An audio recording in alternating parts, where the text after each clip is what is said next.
The government is not simply the personification of the general will like Rousseau or others. The government is an the government institutions have their own institutional interests. One involved the minimum wage law. I was a big supporter of that.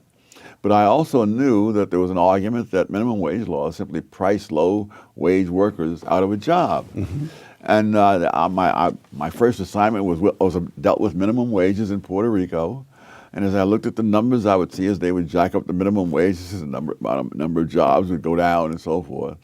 But there were two explanations. One was that of the Economist, that you priced the people out of a job.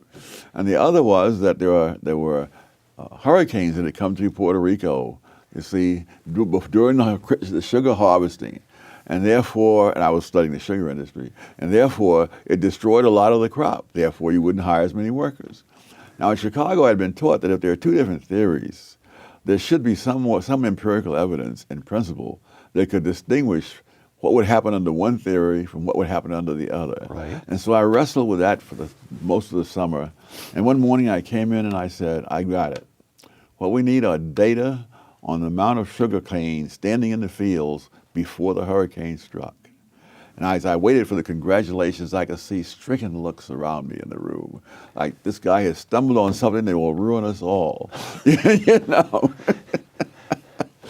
And they said, well, we don't have those data. I said, oh, I'll bet the Department of Agriculture has it. He said, well, but that doesn't mean we have it. You'd have to have a request go up the chain of command to the Secretary of Labor. He would then confer with the Secretary of Agriculture.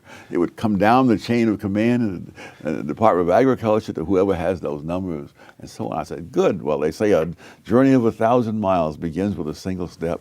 So I will now submit my request to the Secretary of Labor, which I did.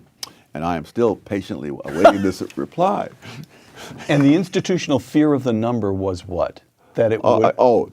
the U.S. Department of Labor administers the minimum wage law. I see. And the money and the careers of perhaps a third or some other significant percentage of the Labor Department's resources come from administering the minimum wage law.